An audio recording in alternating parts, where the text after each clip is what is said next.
You're listening to the More Than Your Weight podcast, and I am Brianna Wilkerson, your host. You know, over half my life, I really struggled with my relationship with food, my body, and myself. I was constantly finding my worth in my weight, in what I did, in how I looked, and how other people saw me. And healthy living was just about getting that affirmation. But when I started to see that my worth and my health was so much more than my weight, I found breakthrough. Yes, my body got to a weight that it really thrived at, but more so than that, I loved myself. I took care of myself and I cared for my body in the way that it needed. And I am on a mission to help other women do the same. And so through this podcast, my programs, my group, I really am on a mission to help other women find peace with food, feel confident in their bodies again, and develop healthy habits and a lifestyle that's so much more than about their weight. So I'm so excited to journey with you on this podcast where you'll find solo episodes, guest interviews, and an occasional essential oil episode from time to time. But before you leave, I want you to do a couple things. Make sure you join my Facebook group, More Than Your Weight Women's Community, where you can unpack these episodes, get weekly trainings, monthly challenges, and a lot of support. But also be sure to hit subscribe and rate and review this podcast, because guess what? I want to make sure this podcast pops in your inbox every single week. But then if you are on Instagram, make sure you follow me there because I show a little bit behind the scenes of my business and my own health journey. So I'm so excited that you're here. Can't wait for you to listen to this new episode. But also, again, just know that you are so much more than your weight. Your health and your worth is so much more than your weight. All right, enjoy the episode, and I hope to talk to you soon. Hey everyone, welcome back to the podcast. Today, I am so honored to have Steph Godreau back on with us. I think it was maybe 2 years ago when she came out with her book, The Core Four, that she came on and talked with us. And today she is back to really give us some food for thought, to really kind of challenge us, but also give us a different perspective in relationship to food, activity, and all of those things we talk about here. So thanks so much for joining us. Thanks for having me. Again, I appreciate it. I know. It's so fun. I mean, I know we talked through Instagram and stuff, but I was like, oh, she needs to come back on and share her wisdom with us again. So, well, for those who are first listening, I'll definitely link in the previous episode, but tell us a little bit about your story. I know that, you were a CrossFit athlete, you blogged about paleo for a long while, but you've since then developed and have, helped women in a lot of different areas. So tell us a little bit about your journey. Yeah, absolutely. I've been an athlete or in sports pretty much my whole life. And somebody who was just really down about my body, had a really dysfunctional relationship with food, always trying to eat as little as possible, dieting, and so on. So my relationship with food, my thoughts and beliefs about food and my body were not what I would say were in a healthy place. And it took many years, and it's, things are still a work in progress and in some ways, shapes and forms. But what I started to also tap into was the community around me. So yes, I was competing in CrossFit. I was eating primarily what would be considered a paleo approach to food. And I also started to see people around me in my community really struggling and saying, I'm doing all these things, or I'm eating by the book on this thing, and I'm still just feeling like I'm doing things that aren't supportive of me. Like I'm falling off the wagon, or I'm binge eating sometimes at night, or I feel like there's just something missing, or why do I want to eat all these carbs? And that took me down a road of two things. First, becoming a nutritional therapy practitioner and really getting more into a bio-individual approach with food. And then secondarily, into becoming a certified intuitive eating counselor and really looking at, yes, my own relationship with food, but also understanding what influences other people's relationships with food. How do you move past or start working your way out of a diet mentality?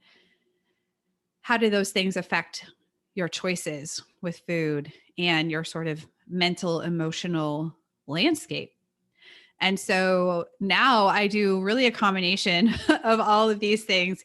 Yes, I help people eat enough to fuel their activity, and also looking at how do we make those things individual and personal, and what is the underlying relationship with food. And by that, I mean thoughts and beliefs and feelings that influence your decision making process. So it's really all three. It's been a very windy road, but here we are. And primarily right now, I'm helping women who lift weights fuel themselves better so they get stronger and they see results from the hard work that they're putting in, instead of feeling like I'm trying all these things and I'm putting in all this work and I'm just not seeing or feeling any changes. How can I work to make that better?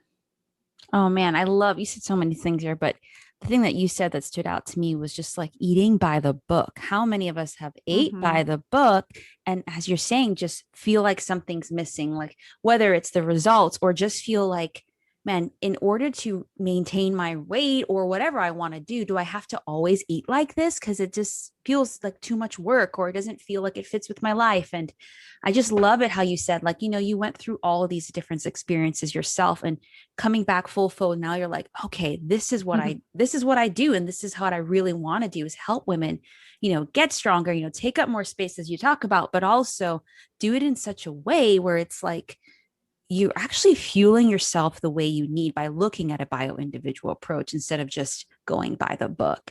And so that's just so powerful. So I mean, what does that look like for you now? So you say like you help women lift weights, and who lift weights, really do that in a way that gives their body life. And what are some of the things that you help women do in that area? Yeah, I think the biggest challenge for a lot of people is feeling like if they do want to get stronger, um, how to do it in a way that means they don't have to do things like counting all of their macros or being on a really rigid, really strict food plan, or being on a workout plan where they feel like they can't miss a day. And if they miss a day, then they're messing it all up, or they're doing exercises that they just don't enjoy.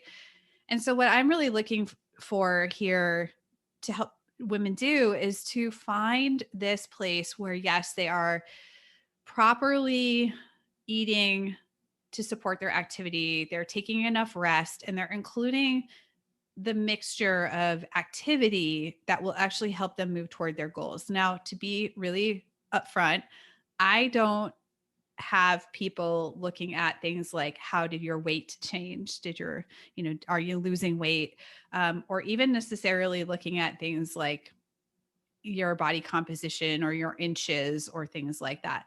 What I'm really interested in is, what are your energy levels like? What is your recovery like? Do you feel like you can get up the next day, or do you feel like the exercise you just did the day before puts you into a space where you can't get up and function? I'm looking at things like, are you actually getting stronger? How are we keeping track of that? And so here's a couple of the biggest gaps that I would say.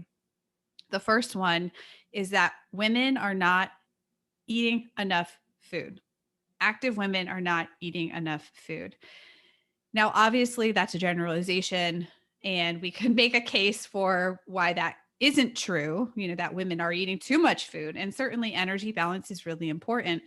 But what I will say is this, is that being in this space for as long as I have been, which is now a decade plus, and being someone who's really active myself and working with a lot of active women, the diet mentality that we know is so pervasive in our world and in our diet culture trickles down to people who are very active, and it means they're dieting, like really not eating enough food, not taking in enough energy, and in many cases not having an appropriate balance of macronutrients that's supporting them getting stronger, having enough energy, and so on and so forth. So it sounds really obvious and really simple, but I see so often, this is with one-on-one clients, this is with working with people in group program, this is with fielding DMs and messages from people over and over and over again.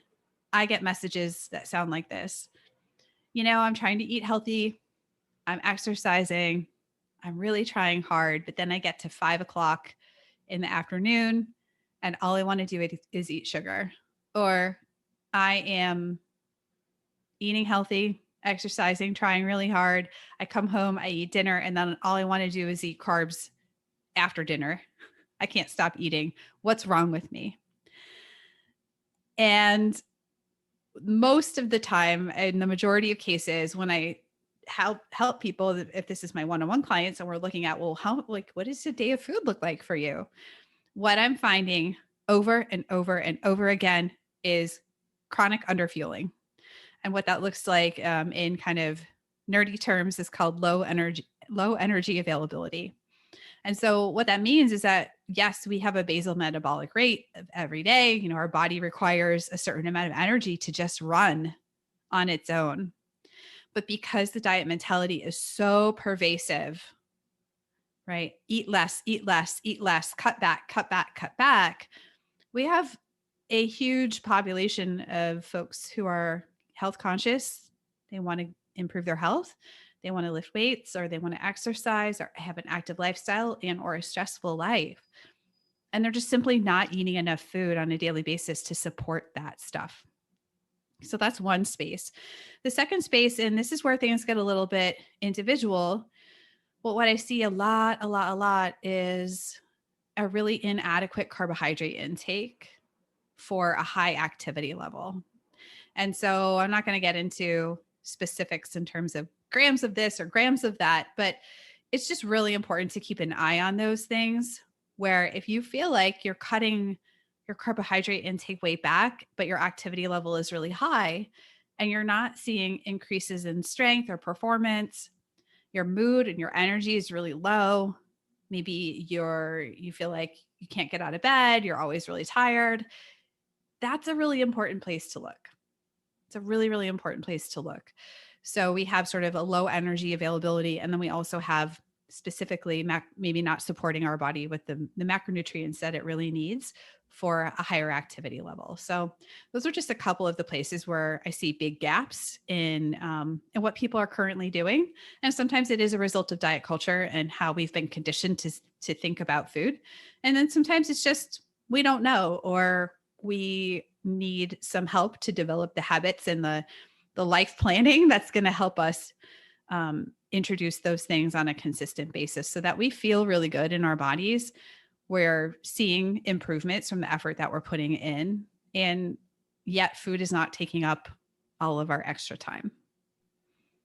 Yeah, I mean, so many great things that you just said, but I do think like, and you've even kind of been with me, even how I've shifted even my language around like sustainable weight loss, which isn't a bad thing, but it's like recognizing that your health, your vitality, and actually what you're going for is so much more than your weight. So it's like, yeah, even if the scale change, you could still have low energy levels. You could still not be recovering well. And ultimately what we all want is actually what we call non-scale victories, things that the scale or a number cannot measure. And so I love how you pointed out these gaps in particular, because I know for me, when I was very, very, very active in CrossFit and just loved it, just had a lot more time to do it.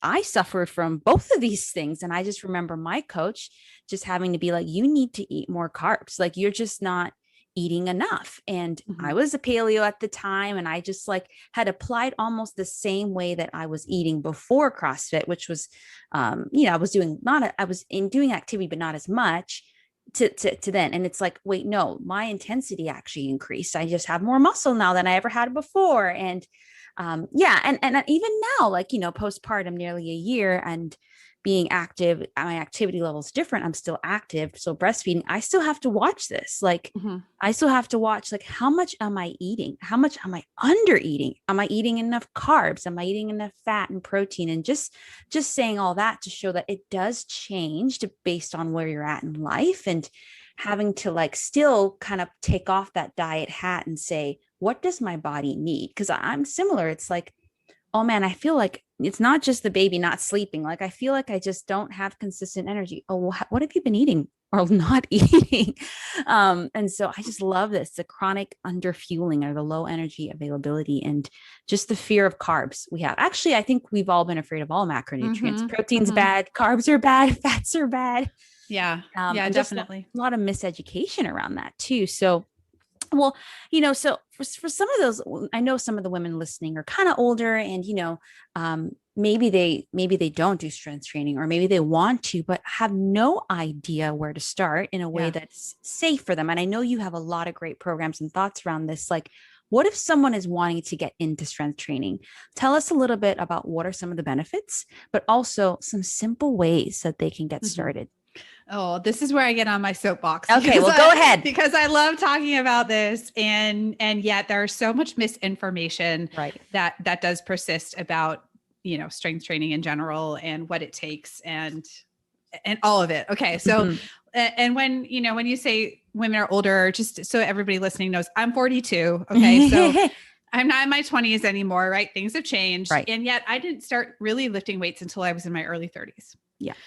So I was, not late to the game, but I wasn't bench pressing since I was 15. Like a lot of guys have had exposure to lifting weights, or it's been more accessible to them, or maybe they were on a sports team where that was part of the thing and you went to the weight room. So there can be a lot of barriers for women, especially to get into a strength training environment, or to feel like they're not completely scared about this. And what I will say, and I have seen this over and over and over again, is that oftentimes a woman will express interest in starting to do some kind of resistance training or strength training.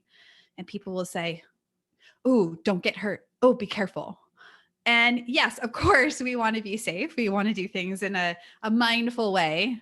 But let me tell you what, ladies, there is so much more benefit to lifting weights than there is, risk, and you need to be afraid. Because the fact of the matter is, you're not going to walk into a gym and put 300 pounds on a bar and go squat. For most of us, that's not going to happen. It may never happen, and that's fine. It doesn't have to happen in order for you to feel the benefits of strength training. So let's back up for just a second, because like I said, I could go on and on about this for hours. When we hit 30, so if you're over 30 listening to this right now, we begin to lose muscle mass and we begin to lose bone mineral density. Okay, most people know that bone mineral density is associated with conditions like osteopenia and osteoporosis, which is a sort of a loss of bone mineral density. And that puts us at increased risk for bone fracture, right, as we get older. And unfortunately, those bone fracture events, especially if you think about, older people falling down and breaking a hip, for example, can be catastrophic, can be absolutely catastrophic in terms of health and mobility and mortality, right? And so we want to stay as strong as we can for as long as we can.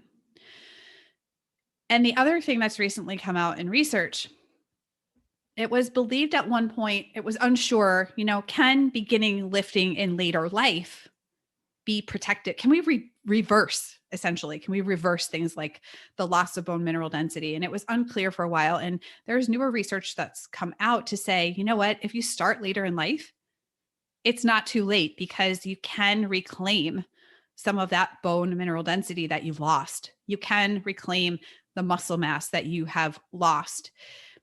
So it's important to know, if you're listening to this right now, that it's not too late. It's not too late. You can start at any time, and you can start to at least slow, or in some cases, even reverse things like the lost muscle mass or the loss of bone density. And then, of course, strength training has so many other benefits, things like mood, things like increasing our body's sensitivity to insulin. I mean, you name it, strength training is amazing for those things. Balance, coordination, stability, right? All things so you don't fall down, or you make that risk a lot less likely as you get older. So there are those benefits. And then it allows you to do things in life, daily life, better. And recently I did a series on Instagram where I did a reel where I talked about, how are these functional movement patterns that we talk about so often, these compound movements that we show so often in strength training, how do they directly relate over to everyday life? Think about how many times a day you sit down and stand up. Think about how many times you pick something up off the floor, whether it's a child, it's a big bag of dog food, it's the laundry basket, right? You put things away overhead, you carry things to and from. all of these are what we call functional movements or functional movement patterns. And we can train those by lifting weights or doing some kind of resistance training that helps us get better at those things for daily life. So, those are just some of the things to think about where it doesn't have to be scary. It doesn't have to be so heavy that it intimidates you and you never want to come back to it or that it hurts you. And we can start off with things like just our body weight, right? Can we squat down and stand up with just our body weight, or can we squat down to a bench, or can we squat down to kind of a low bench or something like that, a low sitting area where we can train these movement patterns. There are so many things that we could do. We could work on, for example, holding a plank position, which is really the precursor to a push-up. We can carry we can carry anything. We can carry all the groceries in one trip. We can introduce some really simple ways of doing those things, and it can be done at home. And so I do have a strength program called Made Strong. You can do these things at home, so you don't even have to go to a gym. And I know that that's a concern even still now. Not all gyms are open. A lot of people just choose not to go to a gym facility. As a woman, it can feel pretty intimidating to walk into a gym in a lot of cases, because you might not feel welcome, or there could be other things that make you feel like it's just not the environment for you. So there are ways to start doing these things at home and to do them with really simple equipment. So just finding a program that you feel like is supportive for you and where you're at can be so important, and also gives you a little bit of guidance. But for women, especially, strength training, resistance training, 2 to 3 times a week, we're talking maybe 20 minutes, maybe a little bit less, maybe a little bit longer, but it doesn't have to be, I need to go to the gym for 3 hours and sling these barbells around and it looks really scary and intimidating, right? It can be a few times a week. And then in the interim period, every day, get some low key movement, some walking. So good for you. Walking counts as movement. It's so amazing. And you're pretty much set. It doesn't have to be anything more than that. It doesn't have to be really scary. It doesn't have to be intimidating. I love it. I mean, I would love to hear you on your soapbox, but I mean, I know, I just love, you did a particular reel too. I mean, you did a couple where it was just like, for those who aren't listening, who don't know what a reel is, it's basically a really awesome video that you can do on Instagram, but, and just like how you really showed how the movements we do, such as squat, or such as even a kettlebell swing, or such as a farmer carry, those ones that we would typically do like in a fitness program, we're like, what does this have to do with real life? But it's like, oh, literally, like I watch my daughter now, her squat is so deep. She just squats all the time, and, and just picking things up from the floor, the deadlift, and just, we're training to be better at the normal everyday things, because often when we pull a muscle or do something, it's like, it's in the everyday things.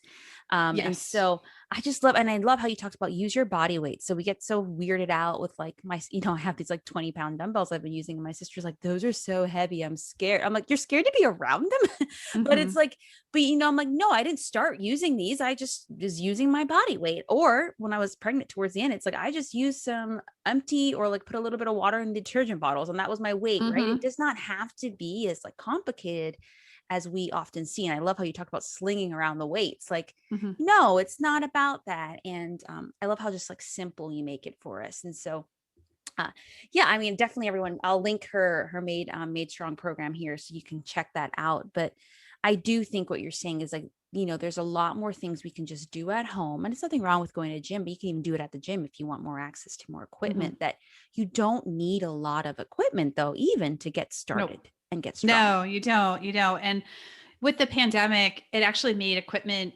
access it's hard, a lot more difficult, right? Yes. All of a sudden we had so many people buying fitness equipment so they could work out at home. Prices were like skyrocketed. Used to be able to get any kind of dumbbell or kettlebell generally for about $1 a pound. And now the prices are, sometimes triple, right? So I love how you talked about, jugs of water or detergent bottles filled with water, or, I've even seen people have a backpack and they put something in it to introduce some kind of a weight. So it doesn't have to be anything really expensive. It can be what you have around. And so just get creative with it.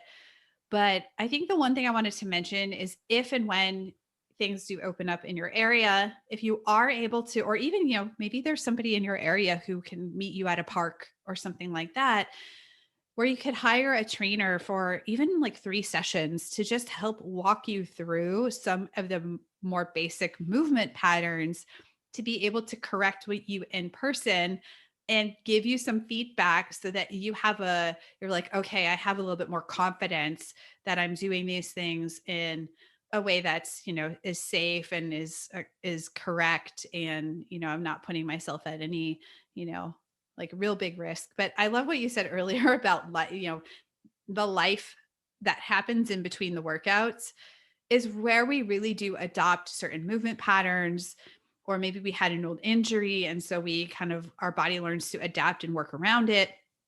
It's really that those other times that we're outside the gym that we accumulate sometimes movement patterns that really aren't helpful for us in the gym. And then we put weight on and then we're like, oh, like I pulled something or whatever the case might be. So sometimes even looking for there's some really amazing people that are doing these things online now where you can go and get a mobility program, or you can look up a stretching routine or whatever, yoga online or whatever it is, to begin making your body a little bit more supple, a little bit more flexible, or improving these movement patterns that you've had for you. Like maybe every time you try to do a deadlift, you're like, my back hurts. Mhm. Well, there's a reason why, and it's because there's something happening that's causing your body to be in that position. So how can you either work with a trainer one-on-one for a short period of time to help spot some of those issues and correct them on the spot, or be proactive and get something like a mobility program?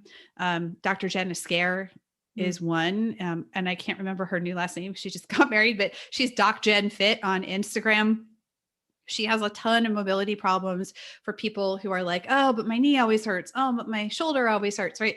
Go and look those things up. And it's in the maintenance of your body in between lifting the weights. That's going to be the biggest improvement.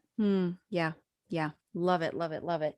And so tell us a little bit then about, I know you have like a free strength mini course that you're going to offer to all the listeners, but then I also Yeah. want you to tell us a little bit more about Made Strong, if that's something that's really interesting people. Like, what is it about Yeah. and like what's in it?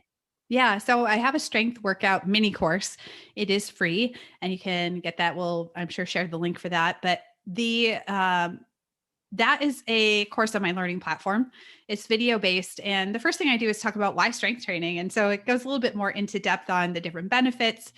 And then I have 3 functional strength workouts that I walk you through some of the form and technique. So you'll see in these videos, I'm doing these workouts on my front porch. So you don't need a fancy space and you certainly don't need a lot of weight or a full gym setup. But I walk you through some of the different points of form and technique that you'll want to know. So that is a free resource that is available to you. And then I have my Made Strong program.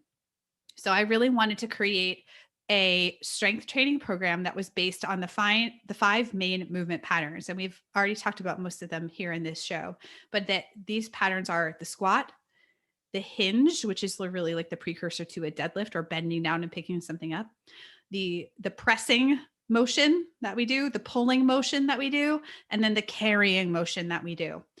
And so this program is really flexible. And a lot of times when I talk about this program, people are like, yeah, but I just want to know exactly what to do. And I'm like, well, what exactly equipment do you have?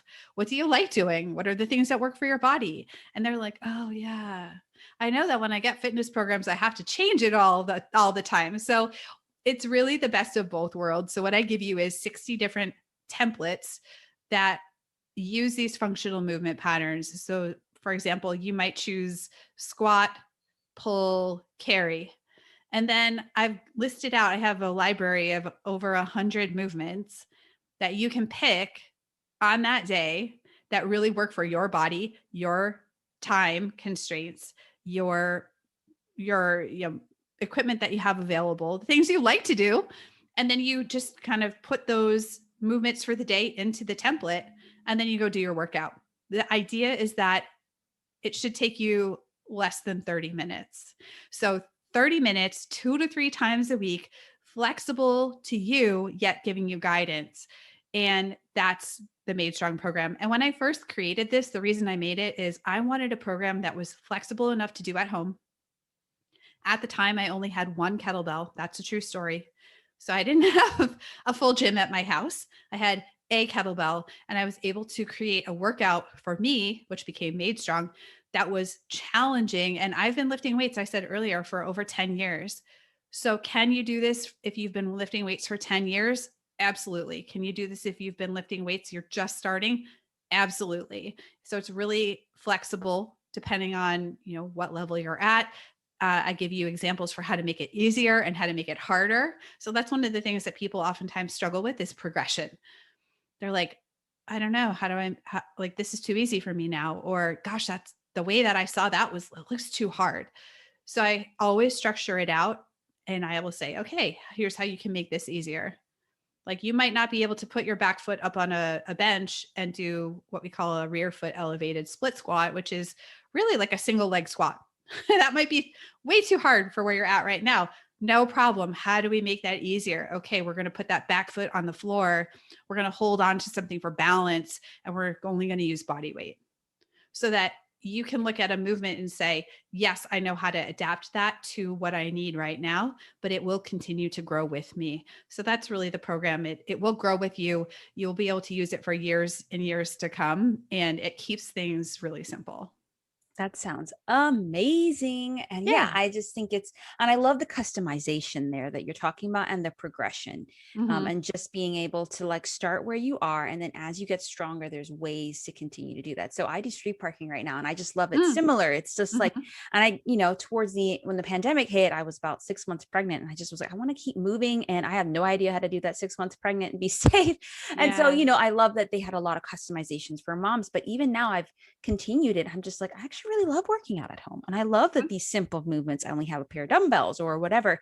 And I love exactly what you're talking about, the ability to progress. And even though some days or some weeks, I'm like, I'm exhausted, I don't have a lot to give. So I'm going to not regret. I'm just going to choose a simpler version today.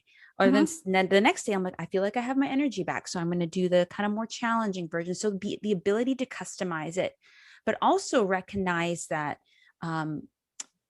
and to be consistent. Like that's what's helped me be consistent is the ability to customize it based on where I'm at and what I'm feeling in the moment. And I love it. You just don't need a lot to do it. I think people think we need, because I've had countless clients like go into the gym and just say, I have no idea what to do. Yeah. So they don't do anything. And I'm like, exactly. So let's Yeah. figure out what you could do together. So love the simplicity. Yeah. Simple is better, more times than not. I mean, the human brain is overwhelmed generally by more than three choices. Right. So, Yes. the simpler we can keep it, the better. You're right, exactly right. We don't need more things in order to get a good workout. And adapting things and meeting your level where you're at that day and your energy levels and, what your body is able to do will exactly help with that consistency. Because what happens so much, and I did a podcast on this recently, but let's say you want to get back into working out, or you're just going to start for the first time, going and doing the hardest thing you can, you're only going to end up feeling sore. You're going to be so sore or so exhausted that you're not going to want to work out again for a week, a week, maybe longer. And that's not going to breed consistency, right? And so it is being able to adapt and knowing that even if you modify something, you make it easier, whatever the case might be, you're still getting a good workout. Yeah. You don't have to smash yourself to pieces or be sweating and laying on the floor and writhing around or feeling like you're going to throw up, or, we have this idea that it's like, no pain, no gain. And that's diet culture. That is diet culture, but wrapped in a fitness bow. And saying like walking doesn't count. Walking is one of the best things you can do for yourself, right? Like in terms of movement and mental health, and it's low stress. Like it is so amazing. And so whenever I hear people say things like, well, I only walked today, it didn't count. I'm like, we need to shift that, right? That is something positive you did for yourself. And it got you out, it got you out of the house, you got to enjoy the fresh air, you got to move your body, you got to, maybe do some moving meditation, like whatever the case might be. We have to start reframing those things as if like we didn't do enough, because that is exactly the thing that has gotten us into trouble, especially as women. We already carry so much extra burden for generally like child caring, household maintenance, et cetera, et cetera. And oftentimes working too on top of it, that like we need to do more. It doesn't count. It gets us into trouble, right? We end up stressed out, overworked, underfed, and our health takes a toll from that. So it ends up having the reverse effect. We need to find those moments of, what I can do is good enough today, and being okay with that.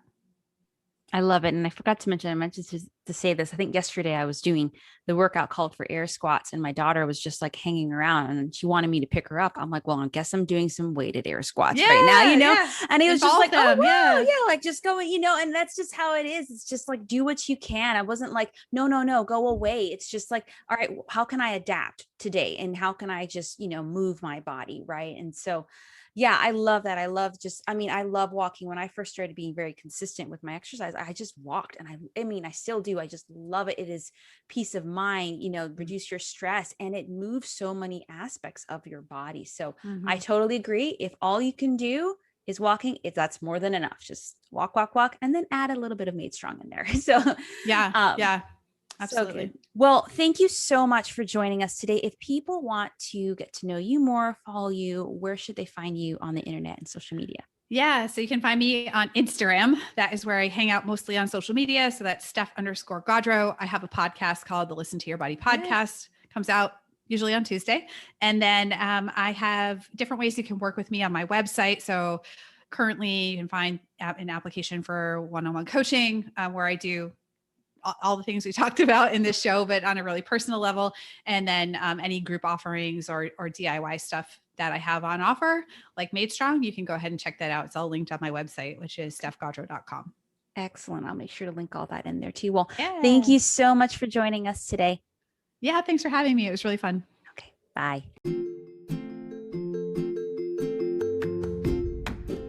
That's a wrap. That's another episode of the More Than Your Weight podcast. I hope you're leaving encouraged and inspired and empowered to go out there and know that your health and your worth is so much more than your weight.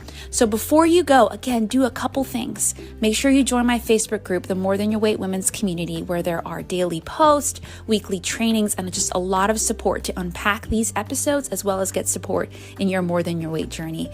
Make sure you also follow me on Instagram, where I show my behind the scenes of my own health, but also just how I care for others along the way. And then make sure you subscribe and rate and review this podcast, because more women will see that, but also you'll get new episodes every single week. All right. I'll see you on the next episode and can't wait to support you more. Ladies, today's conversation is one we need to have. I know so many women that are either scared of lifting weights, or when they do, they don't adjust what they're eating to give their bodies the nutrients and fuel they need. I just know that when it comes to strength training, it is a topic that seems either scary or out of reach for many of us women. And so I invited the beautiful and amazing Steph Gaudreau to come today to talk to us all about not only the benefits of getting strong and using either our body or external weights to strength train, but also how we need to appropriately fuel our body and give it the nutrients it needs to match that new activity. So Steph Gaudreau is a nutritional therapy, intuitive eating, and strength training expert, helping women who lift weights fuel themselves better so they can get stronger, increase their energy, and perform better in the gym. In her best-selling book, The Core 4, she details a 4-pillar approach to getting stronger, embracing your body, and owning your power. Steph is trained in biology and human physiology and is a nutritional therapy practitioner, certified intuitive eating counselor, and USA weightlifting sports performance coach. Her weekly podcast, which is amazing, by the way, is the Listen to Your Body podcast. It has 3.7 million downloads and counting. Steph's actually been on the podcast before, around 2 years ago when her first book came out, The Core 4. And we talked about 4 ways to embrace your body and own your power. And I will link that podcast in here. But I just really, as I saw Steph shifting into really moving from focusing on helping women in regards to paleo or whole foods to focusing on helping women with eating, getting strong, but also then eating more intuitively, finding peace with food, to now combining all of that together to really help women know how to eat to fuel their activity levels, particularly to strength train. I just knew we needed to have her on the podcast to have this conversation. So the majority of my clients, not all obviously, but are, 40 plus. And because of that, Steph mentions in the podcast episode that as we age, our bone density changes and so does our muscle mass. So we need to be building that muscle mass and even that bone density up through things like strength training. So in this conversation, we talk about a lot of juicy things. We talk about Steph's story. We talk about some gaps that she often sees with women in their nutrition, and then just some advice on how you can get started with the strength training program. So I want to encourage you to make sure you listen, share this episode with a friend, tag Steph and I on Instagram or wherever you are on social, and let us know or let people know how this episode is for you. But before you go, I strategically placed Steph's episode here as I was doing the menu planning challenge, because this week I am doing a free 5-day menu planning challenge to help women in my community create a routine and habit around planning meals for their unique body, their family, and their health goals and needs, right? We all have different health goals and needs, and all have different specific things that we need to do. But the main thing I see that's holding women back is actually creating routine and habit around that. So that's why this week, we're only on day 2, we're doing a free menu planning challenge. So if you go to madewell345.com/menu planning challenge, madewell345.com/menu planning challenge, you will be in the challenge and you can participate with us, because this week I'm also giving away some goodies. I'm giving away some recipes, giving away my favorite habits tracker, as well as a 90-minute coaching session. So your homework, my friend, is to listen to the episode, but also go and sign up for the challenge so that you can get that support. You'll be on my email list and know everything that I have to offer, but I really want to help you create a routine and habit around your nutrition for whatever activity levels you are at. All right, enjoy the episode and I'll see you soon. Wasn't that episode just glorious? I love Steph. I love following her on Instagram. I love learning from her. She is such an amazing voice in this health and wellness industry. So I'm so glad you got to hear from her again on the podcast.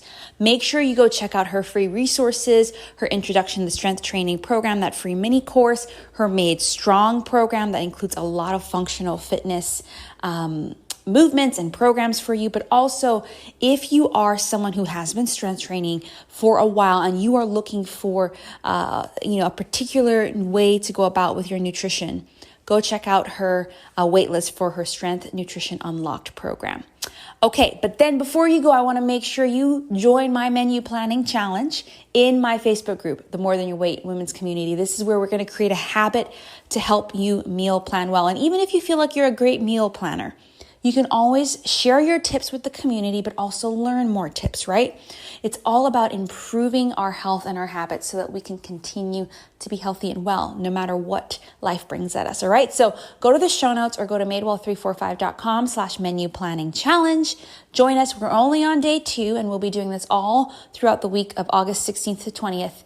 And I would love to just support you in that way. All right? Enjoy the episode, and I'll see you next week.